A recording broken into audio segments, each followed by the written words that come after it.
let's discuss how to create an emergency fund.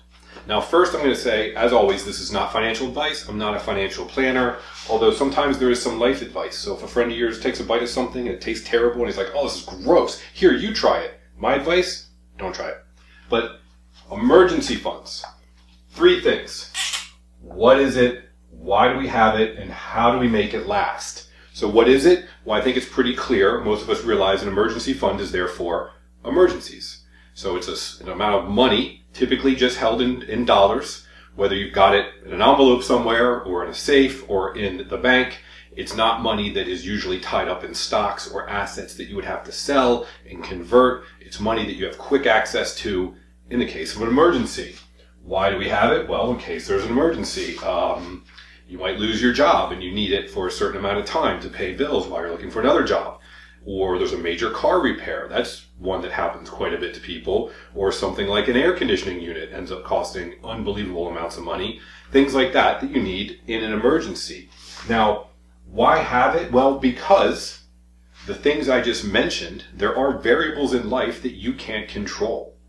So what the government does, what the Federal Reserve does, what the economy in general does, whether or not that air conditioning unit breaks down. Sure, there's some maintenance and things you might be able to do, but essentially there are variables in life you can't control, so you might as well control the ones that you can control. So put together an emergency fund and you've got cash available. Another reason as to why have it, well, if you have a $1,200 car repair and you don't have the cash and you find yourself putting it on a credit card, at the time of this filming, the average credit card rate, APR, is 24%.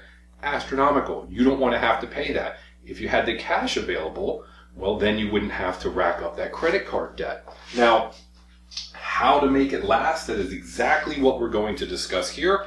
Multiple ways, and I'll walk you through it. So if you're new to my channel, I always say the government doesn't care about you. Banks don't care about you. It's up to you to get your financial future in order and to take control of things. And so what we're talking about here is just that with this emergency budget. First thing, you should always have a budget so you know how much you spend on a monthly basis. That way, you can determine how much you need to save. That's obvious. So I just went through and created this budget for a family, and I looked online at what an average family spends, and I put in some things that will resonate with you. Obviously, yours is different, but you get the idea. Sit down, create your monthly budget. We've got here a home and a mortgage. We've got $2,500, utilities of $300, gas, water, electric, 2 car payments, gas for those cars, food and groceries, and also eating out. So that's $800 there, $300 for eating out, 2 credit card payments, which is some minimums, which is pretty typical for the amount of credit card debt average American has. We've got an entertainment budget, where we go out to the movies, that sort of thing, clothes and personal things like haircuts. We've got phone, $200, maybe you've got 4 phone lines, you've got a family, they're expensive, you're potentially buying a phone, that sort of thing. Streaming services have got $660. Multiple streaming services these days, it gets a little crazy. But total, $6,410. That's how much goes out the door every month for this family. That may be way higher than yours or less, I don't know. But let's just use that as the example of you're going to create your budget and you're going to have a number. All right, 3 things here. First, I had to put it in the middle and make it easier. All you do is just multiply. So if your budget is $6,410 a month and you lose your job and need to pay your bills for that month and you don't want to change your standard of living at all, then you're going to have or save $6,410. All right?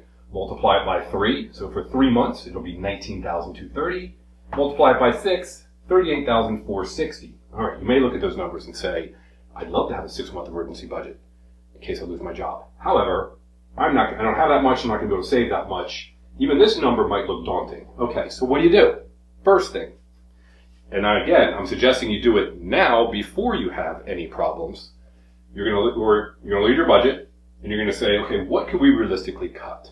Well, month 1 of being out of work, you're not going to quickly sell your house. Even if you wanted to, you can't sell it that fast. So we're just going to say, all right, $2,500 for the mortgage stays. Utilities. I happened to be in a situation once where I needed to cut back. Opened all the windows. It was during the summertime. Killed the air conditioning because most of my utility bill happened to be electricity to pay the air conditioning. I slept in the basement. We're going to be able to move our utility bill, let's say, down to $200. We're going to subtract $200, so it'll only be $300 a month. Okay, then I have these car payments. Well, you can sell a car. So one car payment goes away. Now you need half the amount of gas because you're sitting on the couch, you don't have a job, or you're commuting or sharing a car. So that goes down $200. You go, okay, well, groceries, we're still going to do that. Eating out, we're going to wipe that out. No more going out to eat, minus $300. Credit card payments, they got to be paid. And I've got lots of videos on how to get out of credit card debt, but you can implement that in another time. Entertainment, down $200. Clothes, personal, things like haircuts, those go away, $200.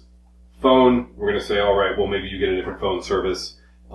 Maybe you consolidate some phones, or you just get a much cheaper one, use Wi-Fi, down $100. Streaming services, good grief, you've got all the different streaming services, so you're just going to stick to one, so a cheap one, $10 a month. What does that do? Well, we're able to eliminate, in this example, $1,700. All right, great. So essentially, you just take your 6410, you subtract 1,700, and now your monthly expenses have gone down.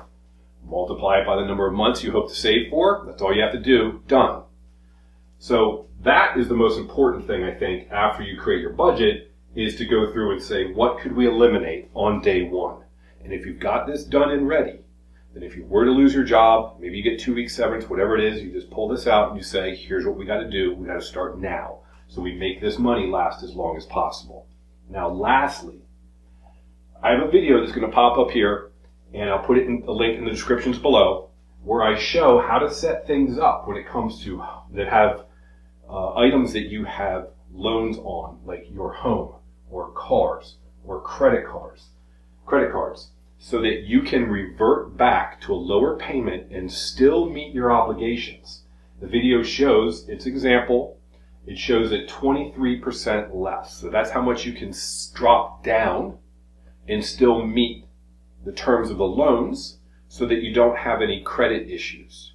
And then when your income comes back, you can go back to making your normal payments. So watch that video, it goes into great detail. But what does that mean? Well, we take our budget of $6,410, okay?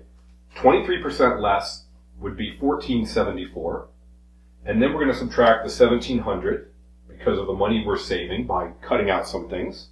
And we're going to come up with $3,236 a month. So we'd still be meeting our obligations. We'd be cutting back on some things. And instead of $6,410, we're at $3,236.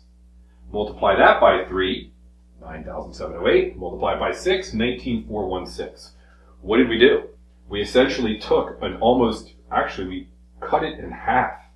So now you can go 6 months with $19,000 instead of $38,000. That may still seem daunting to you, but you can still get 3 months at just $10,000.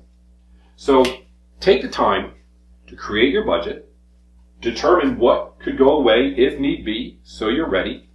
Also take a look at the other video to show how to get your payments down and still meet your obligations. And one of the side benefits of taking the time to do all of this is this.